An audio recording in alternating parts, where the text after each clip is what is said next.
Friends, welcome back. तो friends, अभी का वीडियो बहुत ही इंटरेस्टिंग होगा। मैं सुन के हैरान हो गई थी जब आप लोगों का मैंने वो देखा कि कौन सी भेजी है।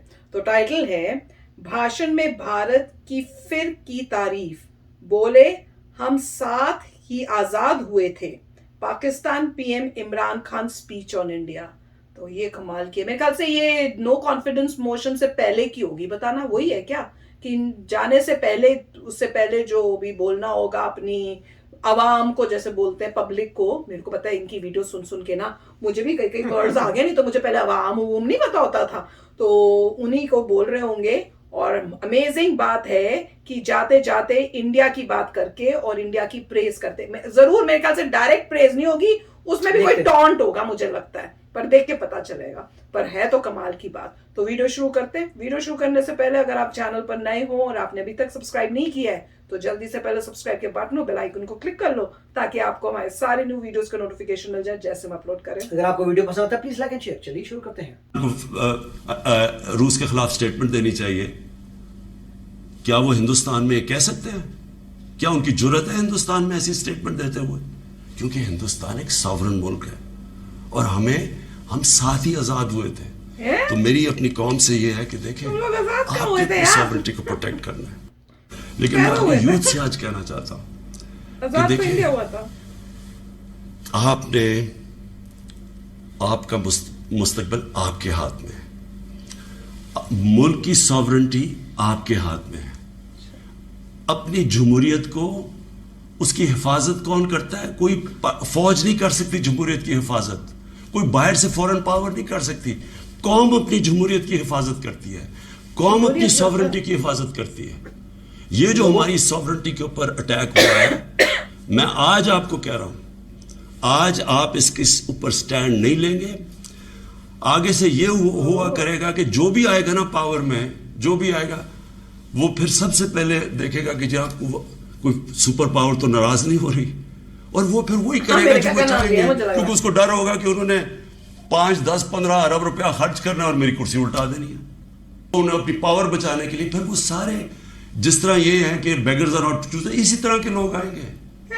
कोई भी जब तक कौम अपनी लीडरशिप के साथ नहीं खड़ी होगी और कौम नहीं कहेगी कि हम अपने मुल्क को एक आजाद मुल्क देखना चाहते हैं, हमारी फॉरेन पॉलिसी सॉवरन होना चाहिए, हम अपने मुल्क के मफादात के लिए, अपनी कौम के लिए, हमारे जो लोग हैं 22 करोड़ लोग, इनके फायदे के लिए फॉरेन पॉलिसी बनेगी। और वो फॉरेन पॉलिसी वो है जो हम सबसे अच्छे ताल्लुकात रखें। मैं तो स्ट्रगल के ऊपर यूज्ड हूँ। मैं तो अब एक स्ट्रगल के लिए तैयार हो गया। मैंने तो अब पब्लिक में निकलना है और मैंने स्ट्रगल करनी है। मैं आज अपनी सारी कौम को कह रहा हूँ, ये इम्पोर्टेड हुकूमत जो लाने की कोशिश हो रही है, परसों संडे को आपने सब ने इशा के बाद आपने सब ने निकलना है और एक जिंदा कौम की तरह एहतजाज करना है, पुरअमन एहतजाज करना है। मैं फिर से कहता हूँ, कभी भी आपने एहतजाज पे तोड़ फोड़ और कुछ तसादम नहीं करना, पुरअमन एहतजाज। लेकिन आपने बताना है कि देखिए, आपने अपनी फ्यूचर को की हिफाजत करनी है, आपने अपनी जमहूरियत, अपनी सॉवरेनिटी की हिफाजत करती है, अपनी आज़ादी की हिफाजत करती है। ये जो बाहर से इंपोर्ट करके, साजिश करके और ज़मीर खरीद के ये ड्रामा जो हो रहा है, आपने इसकी प्रोटेस्ट करना है। ये आपका फर्ज है। एक जिंदा कौम अमर बिल मारूफ पे खड़ी होती है, उससे कौम, एक जिंदा कौम का पता चलता है लोगों को। जिंदा कौम कर रहे हैं। तो इमरान खान ने देश को संबोधित किया है और एक बार फिर से विपक्ष पर जम करके निशाना साधा है। साथ ही साथ अपनी पार्टी की तारीफों के पुल बांधे हैं, अपनी सरकार की जम करके खूबियां गिनाई हैं और विपक्ष पर तमाम तरह के आरोप लगाए हैं। लोगों को प्रदर्शन करने के लिए सड़कों पर उतरने को कहा है। साथ ही साथ पाकिस्तान की, उनकी सरकार से पहले की जो नीतियां रही हैं उसकी जमकर आलोचना की है।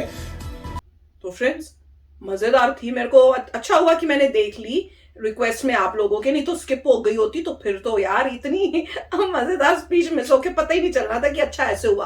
तो ऐसे लग रहा है कि ये स्पीच दी थी नो कॉन्फिडेंस से पहले और कोशिश उनकी थी कि लोग जो है सड़कों पे आके प्रोटेस्ट करें ताकि उससे इनको सपोर्ट मिले। पर हुई प्रोटेस्ट की नहीं, वो क्वेश्चन है। और खासकर न्यूज में ये सुनने में आया कि इनको हटाया गया रात में। तो मैं तो ये सोचू यार, रात में कौन से ऑफिसेस खुलते हैं नो कॉन्फिडेंस मोशन के कि रात में हटाया है?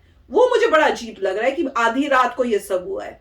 वो समझ नहीं आई, वो बताना, क्योंकि हमने तो न्यूज बीच बीच में मिस कर दी हैं, तो वो बताना, क्योंकि वीडियोस रेगुलर तो आ ही नहीं रही थी कुछ टाइम से, तो ये आप जरूर बताना। पर जिस तरह से एक कोशिश कर रहे थे, कह रहे थे कि इंडिया को जो है कोई भी फॉरेन पावर जो है वो इस टाइप से नहीं बोल सकती, पर हमारी कंट्री में तो फॉरेन पावर ने ही पूरी गवर्नमेंट ही हटा दी, और फॉरेन पावर तो समझ में आ रहा है जहां तक बोल रहे होंगे अमेरिका बोल रहे होंगे। मैं ये सोच रही हूँ कि अपने पैर पे खुद ही कुल्हाड़ी मार रहे हैं कि अब आपने पाकिस्तान से निकलना है। अब निकलने के लिए आपके पास जगहें कौन सी है? या तो आप लंदन जाओगे, या अमेरिका जाओगे, या फिर आप दुबई शुबई जाओगे। अब आप अगर इस टाइप की बात कर रहे हो तो लंदन और अमेरिका तो आउट हो जाएंगे। नहीं, वो तो अभी ये कह रहे हैं कि पाकिस्तान में रहूंगा, मैं बाहर निकलूंगा, स्ट्रगल करूंगा। देखिए, वो ये बोल रहे थे लोगों को कि आप जो है इंडिपेंडेंट रहिए, क्वेश्चन नहीं है कि ऑलरेडी इंडिपेंडेंट था, मगर उनका ये बोलना कि आप आजाद रहिए। हाँ, तो क्या अभी पाकिस्तान आजाद नहीं था? ये इतने टाइम से बैठे थे, तो इसका मतलब तब भी आजाद समझ नहीं था। आया, क्योंकि बोले पाकिस्तान आजाद है, तो वो आजाद तो ऑलरेडी है, तो समझ नहीं आया पाकिस्तान आजाद है। अपनी सॉवरेनिटी, देखिए एक अलग सा नेशन है, तो सॉवरेन नेशन ही है, तो उसके बारे में समझ नहीं आया।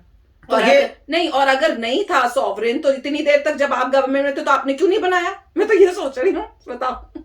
वही था कि सॉवरेन हो रहे हैं, वो तो ऑलरेडी एक नेशन है पाकिस्तान। हाँ। तो सॉवरेन तो है ही वो। तो ये, मगर वो मेरे ख्याल से अपने लोगों को मोटिवेट करे थे कि तुम प्रोटेस्ट करो। एक मतलब जिंदा कौम की तरह, मतलब अभी जिंदा ही है, अभी लोग अभी जिंदा नहीं है क्या? जिंदा लोगों की तरह प्रोटेस्ट करो। जिंदा लोग तो अभी भी जिंदा ही हैं। तो उनका शायद ये था कि एक इंडिपेंडेंट फॉरेन पॉलिसी होनी चाहिए। इसका मतलब शायद उनके वहां प्रेशर था कि इस तरीके से फॉरेन पॉलिसी होनी चाहिए। वो शायद वो इंडिकेट कर रहे हो ISI वगैरह के बारे में या आर्मी के बारे में, कि आर्मी ने कुछ डिक्टेट किया था कि फॉरेन पॉलिसी ऐसी होनी चाहिए थी, और वो ये इनडायरेक्टली बता रहे हैं कि मैंने तो वही फॉरेन पॉलिसी की जो इन लोगों ने बोली है, और हम आजाद नहीं हैं। आजाद नहीं है का मतलब कह रहे हैं कि हम आर्मी से आजाद नहीं है। जो आर्मी बोल रही है वही सब कुछ होता है। लोगों को उठना पड़ेगा अपने राइट्स के लिए। और ये वो बोल रहे होंगे कि जो फॉरेन पॉलिसी इंडिया की है अपने इंडिपेंडेंटली करते, हम नहीं कर सकते, क्योंकि हमें कोई बोल रहा है, हमें वो फॉरेन पॉलिसी कर रहे हैं। आजाद हो, आगे बढ़ो, अपने कोई बाहर से बंदा नहीं आएगा तुम्हें बचाने के लिए, तुम्हें अपने आप को खुद बचाना है। तो बहुत कुछ वो बोल के चले गए। शायद वो ये बोलने की कोशिश कर रहे हैं कि आर्मी जो बोल रही है वो मुझे करना पड़ रहा है। और साथ में ये भी बीच में बोल दिया था उन्होंने कि फॉरेन पावर ने, ये सब दूसरी जो पार्टीज है फॉरेन पावर ने बनाई हैं, और वो फेक हैं, और वो मतलब इस तरीके की रियल पार्टी नहीं है। तो मेरे ख्याल से वो ये कहने की कोशिश कर रहे हैं कि मैं तुम्हारे देख रहा था, तुम्हारे लिए कार्य कर रहा था, मगर आर्मी ने या किसी एंटिटी ने मुझे फोर्स कर रखा था। मोस्टली इस स्पीच से लग रहा था उनको पता था कि मैं गोलमोल इतना बोल रहे हैं यार, तुम सीधा बोल दो ना जो बोलना है। मतलब अभी नहीं, मतलब यही एक तरीका है लोगों को। जैसे लग रहा था कि जहां तक हमने देखा है काफी लोग हैं जो उनके सपोर्ट में थे, काफी नहीं है सपोर्ट पे। अब जो लोग आ रहे हैं वो प्रोफेशनल हैं, खानदानी डायनेस्टी वाले लोग आ रहे हैं, राइट। डायनेस्टी एक का बच्चे का बच्चा, तो अभी जितने पॉलिटिशियंस आ रहे हैं वो डायनेस्टी वाले हैं, और हर बंदे ने थोड़ा थोड़ा थोड़ा ले लिया है। ये मेरा पार्ट होगा, ये तुम्हारा पार्ट होगा, तुम्हारा पार्ट होगा। अब ये डायनेस्टी वाले क्या करेंगे पता नहीं, मगर अभी तक तो डायनेस्टी वालों ने सिर्फ एक ही काम किया, वो एंटी इंडिया। अभी तक और कुछ तो बात नहीं की। फ्यूचर PM जो आने वाले हैं उन्होंने अभी तक कोई और अपने कंट्री को बेटर करने की तो कोई बात की नहीं। हैरानी की बात है कि सबसे पहले जो बात की है प्राइम मिनिस्टर बनने से पहले, वो एंटी इंडिया और कश्मीर। बस ये फर्क है कि अभी उनकी इकोनॉमी डूब चुकी है पहले के कंपैरिजन में।